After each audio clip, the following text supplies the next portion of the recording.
Today we're going to be checking out the Apple Watch Series 7 versus the Apple Watch Series 6.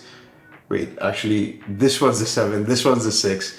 I've been using both of these for the last couple of months. I already did a video about why I love the Apple Watch so much. I think they're amazing devices. And if you have an iPhone, I would highly recommend you get an Apple Watch. Now the question is which Apple Watch to get. Apple still sells the Series 7 and the Series 6, and they also have the Apple Watch SE. I would not recommend you to buy the Series 3. It is outdated. And for a little bit extra, you can get the SE, which is still a great Apple Watch. But these two are kind of in the premium range, so let's talk about these. So a few months ago, around August, I broke my Apple Watch Series 4. And so I had to get a replacement Apple Watch. I knew the new Apple Watch was going to come out soon, but I didn't really have a choice. I use the Apple Watch every day for multiple things like unlocking my Mac, paying for stuff, in the gym, controlling my music. There's so many things I do with the Apple Watch every single day that I had to have an Apple Watch. So I went out and bought the Series 6. And about 4 months later, one of my friends got me the Apple Watch Series 7 as a birthday gift. I ended up having both the Apple Watches, and you can pair two Apple Watches with your iPhone if you need, in case you didn't know. I was using the Apple Watch Series 7 throughout the day, and at night for sleep tracking, I would put the Apple Watch Series 7 for charging and switch to the Series 6 for nighttime tracking. With my previous Apple Watch, I never did nighttime tracking, but I figured let me give it a shot, see if it makes any difference with the nighttime tracking. So off the bat, the main differences that you find between these two watches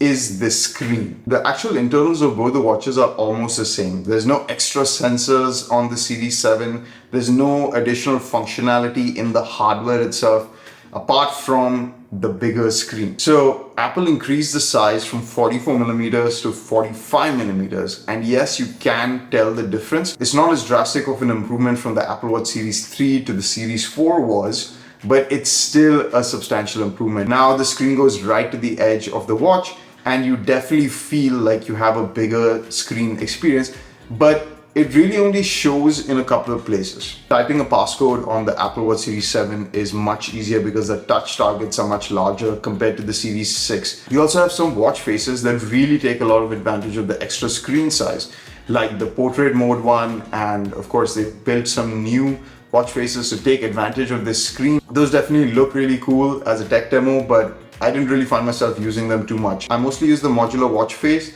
which looks almost the same on the Series 6 and the Series 7. If you're somebody who always uses the modular watch face on your watch like I do, then you're not going to see too much of a difference between these two watches. The other place where the Series 7 is slightly better is when it comes to messaging and reading messages. You see a lot more text, especially for SMS and WhatsApp messages and things like that. When you're getting your notifications on your Apple Watch, you can see a lot more of the text. It's a much better experience to read your messages on the Series 7 and also responding to messages. If you ever need to do that, there's actually a physical keyboard, like a touch typing keyboard on the Apple Watch Series 7, which allows you to quickly reply to messages and things like that. I think I've used the feature maybe 3 times.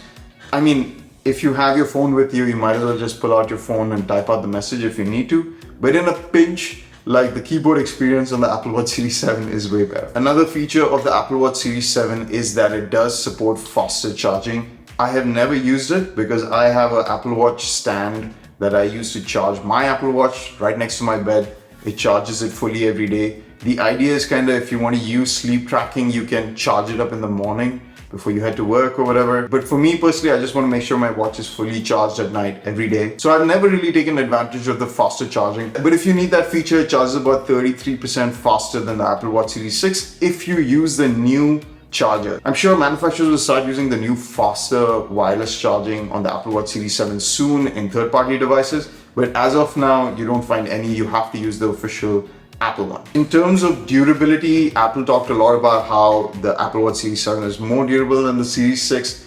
And in my experience, I do find that to be true. So if you do look closely at my Apple Watch Series 6, there are a few micro scratches on it. But if you look at the Series 7, I still don't have a single scratch on this thing. So I have used the Apple Watch Series 6 for a longer amount of time. Maybe that's the case. But in my experience of using this for the last 4 months, this one has a more scratch resistant screen. I would say you could get away without using a screen protector on the Series 7, whereas you might want to get one for the Series 6. Another major feature that I feel is a big difference between these two watches is how bright they get when they go to sleep. The always on display on the Series 6 is quite a bit dimmer than the Series 7. On the Series 6, I can always tell when it's going into low power mode, but on the Series 7, that's a lot less apparent. So it's a lot more smooth of an experience on the Series 7, just because the always on display is a bit brighter. Other slight difference between these two, when you look at either one of them, they do look black, but the Series 6 is slightly more gray and the Series 7 is slightly more blue.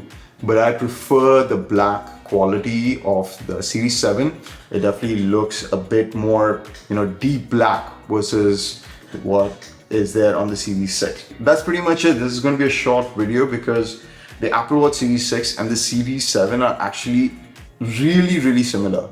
Performance wise, they're both really fast. They have all the same sensors on them, from blood oxygen monitoring, ECG capabilities, all that. It's all the same. It's just between the screen that you really see a difference between these two devices.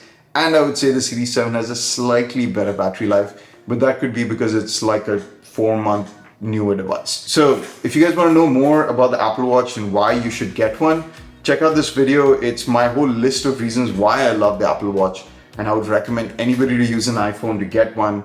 But I would say any Apple Watch from the SE all the way up to the 7 is a good buy. And yeah, totally loving the Apple Watch Series 7. It's the latest and greatest from Apple.